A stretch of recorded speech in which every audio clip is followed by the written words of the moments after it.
Hello दोस्तों, welcome back to my channel. दोस्तों देखिए, आज हम मेरे हस्बैंड घर पर हैं और मैं मिलकर एरिका पाम की रिपोर्टिंग कर रहे हैं। बहुत टाइम से पेंटिंग था, बहुत टाइम से सोच रखा था कि इस बार बारिशों में हमें इसे रिपोर्ट करना ही है।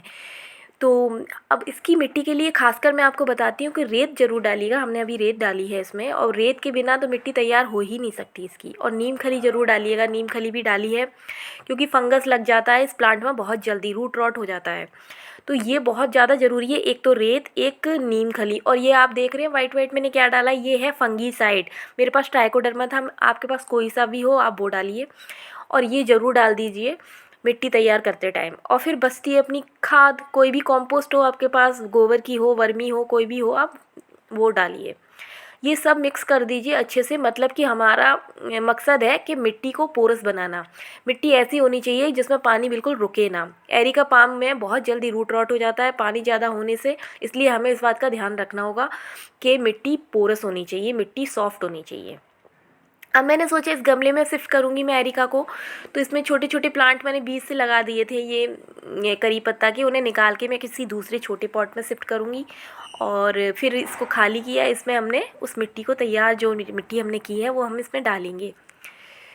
तो अब ये देखिए हमारा एरिका पाम, और इस गमले में इसको 4-5 साल लगभग हो गए हैं। तो अब इसको ज़रूरत है कि इसका नीचे से रूट प्रूनिंग भी की जाए और प्लांटर भी बदला जाए, इनको स्पेस दिया जाए, नई मिट्टी दी जाए, जिससे ये प्लांट ग्रो करे। क्योंकि इसने ग्रोथ रोक दी थी। अब बारिश में मैंने उसे छत पर रखा तो ठीक होने लगा है। अब ये बीच में क्या हुआ, बंदरों ने भी इसको तोड़ ताड़ दिया मेरा प्लांट। मुझे तो लगा गया, लेकिन बच गया बारिश आने से बच गया वो।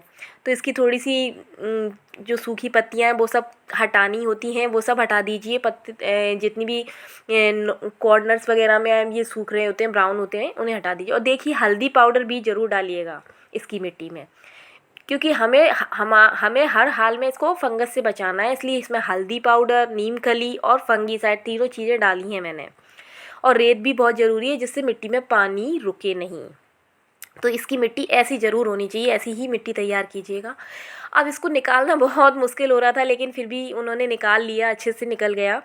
अब इसकी रूट्स का देखना था हमें कि इसमें रूट्स कितनी फैली हुई हैं। मतलब बहुत सारा जाल बन चुका था रूट्स का, तो हमें थोड़ी सी रूट प्रूनिंग भी करनी पड़ी, क्योंकि रूट्स इतनी ज़्यादा भरी हुई थी, इसमें थोड़ा हटाने की ज़रूरत थी। बारिशों का टाइम है, अगर हम रूट प्रूनिंग करते हैं तो कोई नुकसान प्लांट को नहीं होता, शॉक भी नहीं लगता उसे। तो ये आप जब देखें आपका प्लांट, अगर आप दूसरे प्लांटर में शिफ्ट कर रहे हैं और रूट्स भरी हुई हैं, तो उनको कट कर दीजिए इस टाइम पर। हो सकता है बारिशों में कोई शॉक नहीं लगता प्लांट को, और अच्छे से रिकवर हो जाता है। तो हम इसकी रूट्स को निकाल रहे हैं। मिट्टी थोड़ी गीली है, इसलिए मुश्किल हो रहा है निकालने में। फिर भी हम लोगों ने इसकी थोड़ी थोड़ी रूट प्रूनिंग कर दी है, रूट्स हटा दी हैं इसकी, कट कर दी हैं नीचे से, साइड से जो भी हमें ज़्यादा रूट्स दिख रही थी वो हमने हटा दी, जिससे हम इसे छोटा सा रूट बाउल बना लेंगे, जिससे नई मिट्टी में अच्छे से ये ग्रोथ पर आ जाए और अच्छे से ग्रोथ करे और हरा भरा हो जाए फिर से। तो ये हमने इसको ऐसे किया हम मिलकर।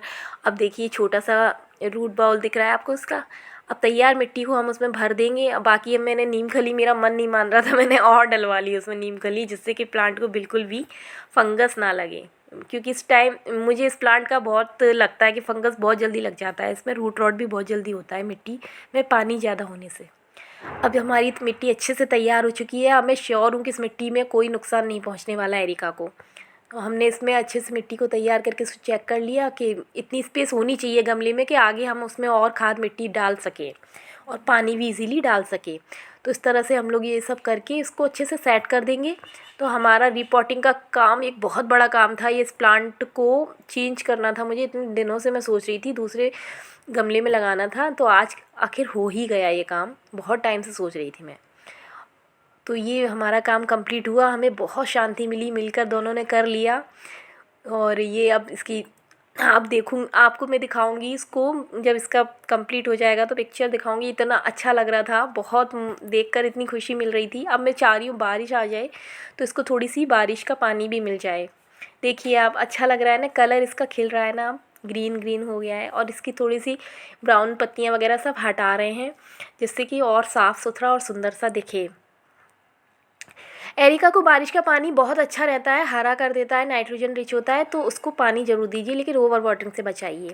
अब हमारी जो मिट्टी तैयार, हमने और मिट्टी तैयार की और मैं दो प्लांट और लेकर आई थी। एक तो बोगनविला और एक लाई थी टिकोमा। तो उनको भी शिफ्ट करना ही था, 2 दिन से रखे हुए थे, तो मैंने कहा अब चलो लगे हाथ उनको भी शिफ्ट कर देते हैं।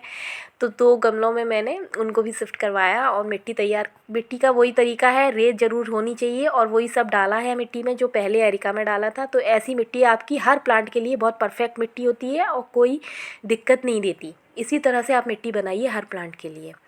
तो ये मैंने बोगनविला लगा दिया। इसमें इसको तो खासकर रेतीली मिट्टी बहुत ज़रूरी है बोगनविला में, क्योंकि इसको पानी बहुत कम चाहिए होता है। जितना कम पानी देंगे उतने अच्छे फ्लावर्स आएंगे। और टिकोमा भी फ्लावरिंग प्लांट है, इसको भी मैंने ऐसी ही मिट्टी तैयार करके दी है। तो ये दोनों प्लांट भी हमने लगे हाथ लगा ही दिए और ये काम भी एक निपटा लिया। बाकी अभी बारिश का टाइम चल रहा है, आपको जितनी भी रिपोर्टिंग, रूट प्रूनिंग और जो भी कुछ करना है आपकी सब प्लांट का बारे में, आप जितना भी कुछ करना चाहते हैं कर सकते हैं। देखिए दोस्तों कितना अच्छा लग रहा है ना एरिका इस नए प्लांटर में शिफ्ट होके। वो कितना खुश है, वो भी खुश, हम भी खुश। देखिए कितना अच्छा लग रहा है। तो आखिरकार हमारा ये काम कंप्लीट हुआ, तो मैं आपके साथ शेयर करती हूँ। मेरे दोनों प्लांट ये भी लग गए। तो वीडियो अच्छा लगा तो प्लीज़ लाइक कीजिएगा, शेयर कीजिएगा।